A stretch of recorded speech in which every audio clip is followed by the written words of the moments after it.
Хай.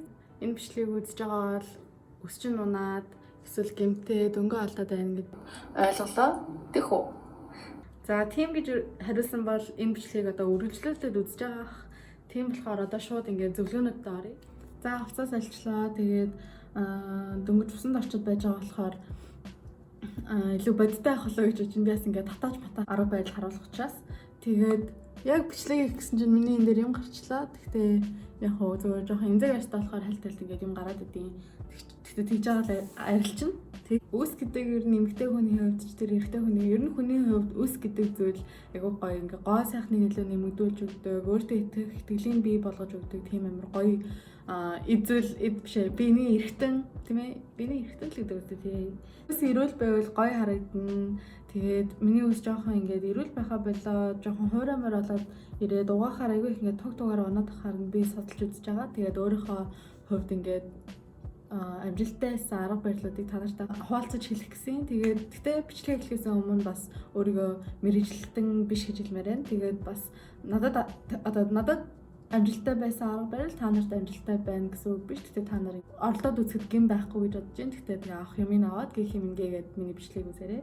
Монголд ер нь ингээл нэлээд сэрүүх. Миний үзэгчдийн нэлээд хэдэн хувь нь Монголд одоо байдаг учраас Монголын нөхцлөөр ингээд ярив. Тэгээд Монголд одоо нэлээд сэрүүхэн болдог өвлдөө. Тэгээ бас одоо агаар бохирдолт аягүй их байдаг учраас агаар бохирдол тэгээ сэрүүхэн одоо уур амьсгалтай газар ус ундаг гинэ.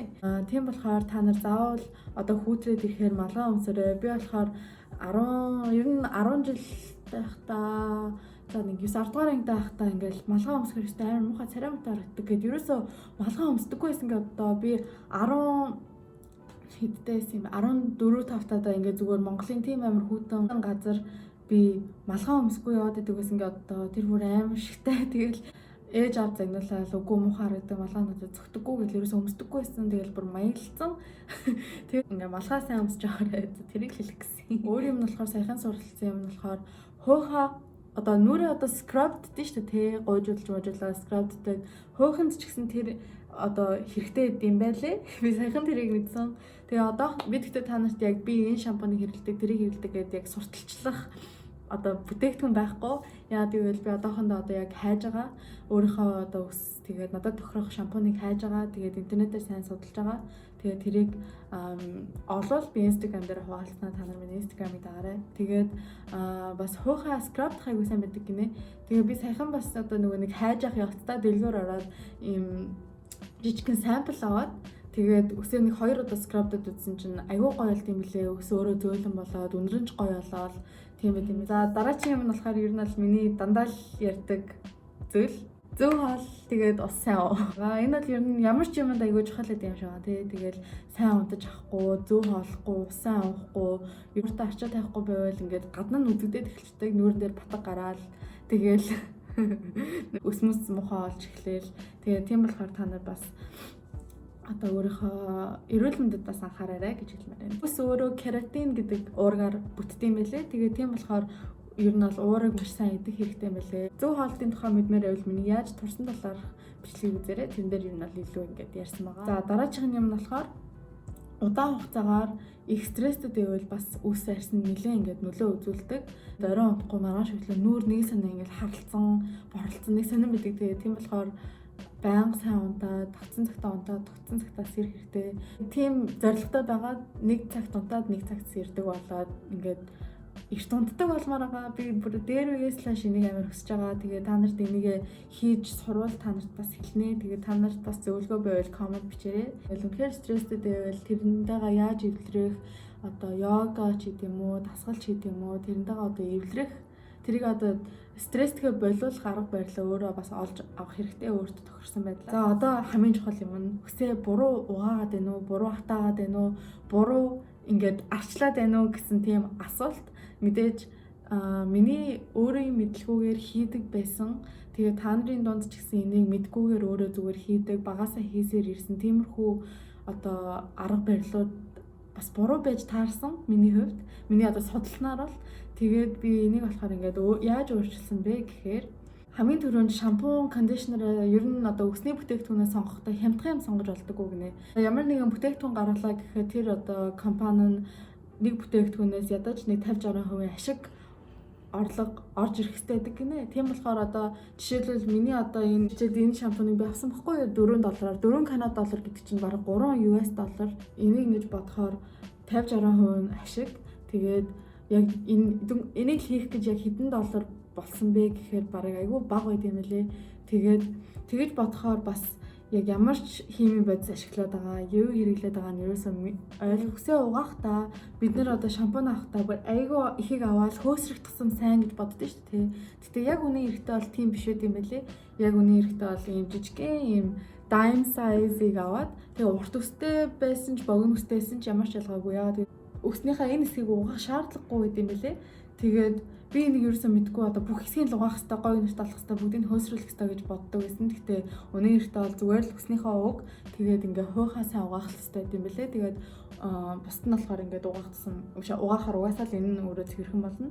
Ер нь яг өсний энэ хэсгийг бол одоо өсний энэ хэсгийг бол зүгээр бүлээн усаар норхож гэсэн цэвэрхэн болдог гэдэг юм байлээ. Хамгийн гол нь энийг одоо өснийхөө уг хэсгийг ингээд сайн цэвэрлэх хэрэгтэй гэдэг юм байлээ. Тэгээд тийм болохоор одоо жишээлбэл би болохоор угаахтаа одоо ийм нэлээд гарандаа ийм жоохон ингэж тусгаж агаад урд хэсгээр ингэж угаагаад тэгээд үсээ ингэж хажуу тийшээ олгоод дахиад нэг жоохон аваад хойдол хэсгээр ингэж угаагаад амар хамаагүй ширүүн бас хүүхдүүдээ хав халуун усанд ч юм уу угааж болдоггүй гинэ.